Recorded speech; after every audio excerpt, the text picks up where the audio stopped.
نیلی زندائی کی کہانی تو بہت ہی زیادہ خطرناک ہوتی جا رہی ہے۔ ایک طرف تو سنبل کے گھر پر نئی کام والی آ چکی ہے، جس کو دیکھ کر اس کو عجیب لگ رہا ہے، کیونکہ وہ کام والی تو خود ہی بتائے بنا سارے کام گھر کے کر رہی ہے، اور ساتھ ساتھ سنبل کو بھی اس بات کا احساس ہوتا جا رہا ہے کہ یہ عورت کچھ عجیب سی ہے، کیونکہ ایک طرف تو یہ فون پر کسی دلاور نامی آدمی سے بات کرتی ہے اور بہت زیادہ اس کے ساتھ اسی باتوں پر ڈسکس کرتی ہے کہ کس طرح نیلی کا پتہ لگایا جائے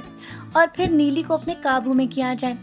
نئی کام والی جس کا نام نگینا ہے، اس کی وجہ سے تو بہت زیادہ گھر میں نئی ڈسٹربنس سٹارٹ ہو چکی ہے، کیونکہ ایک طرف تو وہ اور دوسری طرف نیلی اس کے ساتھ مقابلے پر اتر آئی ہے، کیونکہ وہ تو اس کے ارد گرد ہر وقت ہی منڈلاتی رہتی ہے اور اس کو ساری حقیقت کے بارے میں معلوم ہو چکا ہے کہ آخرکار یہ اسی کو قابو کرنے آئی ہے۔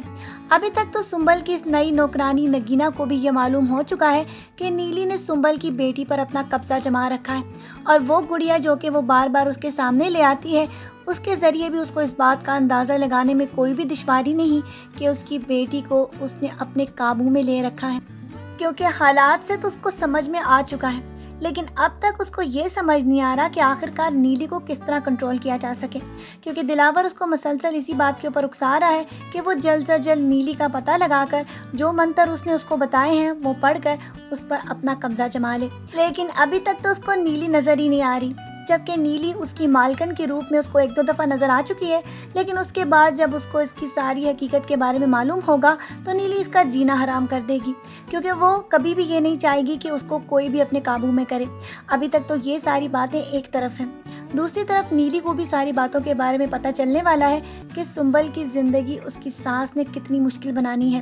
کیونکہ وہ جس بابا کے پاس جا رہی ہے وہ روزانہ اس سے کوئی نہ کوئی منتر اور کوئی نہ کوئی ایسی دعا لے آتی ہے جس کا ورد کرتے ہوئے وہ سنبل کی زندگی میں عذاب پیدا کرنے والی ہے، اور آہستہ آہستہ یہ ساری داستان اس کی اپنی فیملی کو بھی پتہ چلنے والی ہے کہ وہ اپنے بیٹے امان کو حاصل کرنے کے لیے سنبل کو پاگل بنا کر اس کی زندگی تباہ و برباد کرنا چاہتی ہے، اسی لیے تو وہ ہر وقت گھر پر بھی ورد کرتی نظر آتی ہے۔ اسی وجہ سے اس کے ہسبینڈ نے جب اس بات کو محسوس کیا تو اس نے اس کو سمجھانے کی کوشش کی کہ آخرکار تم کس طرح کے ہاتھوں میں پڑ چکی ہو، اپنی بیٹی کی جہیز کی رقم بھی تم اس بابا کو لوٹا چکی ہو، اور اس کے بعد اپنے بیٹے امان کی زندگی اور اس کی بیوی کی زندگی میں زہر گھولنے کے لیے تم جو کر رہی ہو یہ غلط ہے۔ جب وہ اس کی بات سننے کے لیے انکار کر دے گی تو اس کے بعد اس کے سسر خود ہی جا کر سنبل کو ساری داستان بتانے والے ہیں، تاکہ اس کو اس بات کا پتہ چل جائے کہ آخرکار اس کی ساس کس طرح کے ہتھ کنڈے استعمال کر رہی ہے۔ جب نیلی کو یہ ساری باتیں پتہ چلیں گی تو اس کی ساری ہمدردیاں بھی سنبل کے ساتھ ہو جائیں گی،